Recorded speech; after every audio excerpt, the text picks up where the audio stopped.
읽어주는 교과 첫째 날 6월 21일 일요일 살아있는 하나님의 말씀과 성령. 하나님의 말씀을 신중하고 적합한 방법으로 연구하는 것은 매우 중요하다. 그러나 우리가 배운 것을 실천에 옮기는 것은 그것만큼 또는 그것보다 더 중요하다. 성경 연구의 궁극적인 목적은 더 많은 지식을 얻는 것에 있지 않다. 물론 그것도 좋은 일이지만 더 중요한 것은 우리가 하나님의 말씀을 정복하는 것이 아니라 하나님의 말씀이 우리를 정복하고 우리의 삶과 사고방식을 변화시키게 하는 것이다. 이것이 정말 중요한 목적이다. 기꺼이 배운 진리를 따라 산다는 것은 기꺼이 성경 진리에 굴복한다는 뜻이다. 이런 선택은 때로 치열한 갈등을 동반한다. 왜냐하면 우리는 누가 우리의 생각과 삶에 대하여 최상권을 가질 것인가의 문제로 싸우고 있기 때문이다. 결국 양자택일이다. 빌립보서 2장 10에서 16절을 읽어보라. 이 말씀은 우리가 어떻게 살아야 한다고 말하고 있는가? 물론 하나님은 우리 안에서 일하신다. 그런데 그분은 우리에게 성경을 이해할 수 있는 지혜를 주실 수 있는 유일한 분, 곧 성령을 통해 일하신다. 더욱이 우리는 죄 많은 인간으로서 간혹 하나님의 진리를 거역하고 우리의 방편을 따르며 하나님의 말씀에 순종하지 않으려고 한다. 성령님이 계시지 않는다면 기별을 위한 감동도 없다. 그리고 그에 따라 소망, 신뢰, 사랑도 사라진다.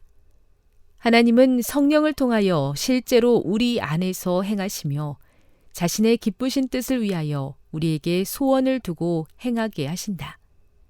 성령은 우리를 성경의 더 심오한 이해와 즐거운 공감으로 이끌기를 원하신다.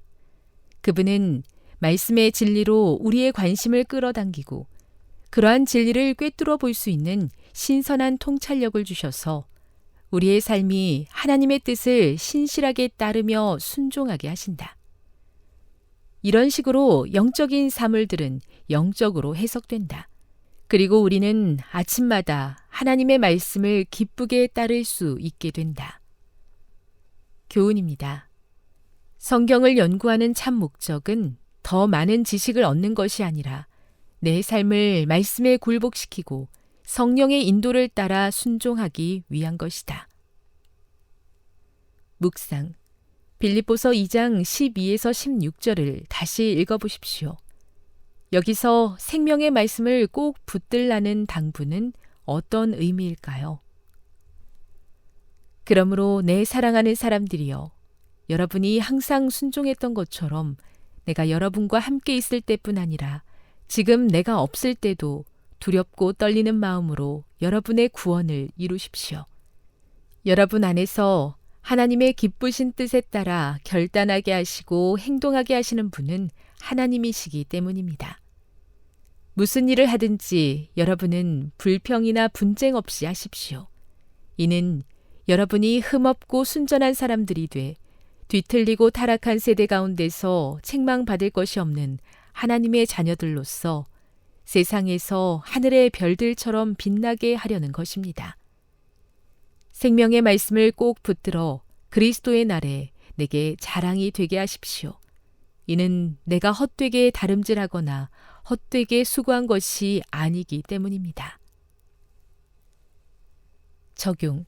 생명의 말씀을 꼭 붙들기 위해서 그대가 결심해야 할 것은 무엇입니까? 영감의 교훈입니다. 성령을 구하지 않으면 깨닫지 못함. 성령의 도우심이 없이는 아무도 성경 말씀을 설명할 수 없다. 그러나 그대가 겸비하고 배우고자 하는 정신으로 하나님의 말씀들을 대할 때에 하나님의 전사들은 그대의 곁에 서서 진리의 증거들을 깨닫게 해줄 것이다. 가려 뽑은 기별 1권 411.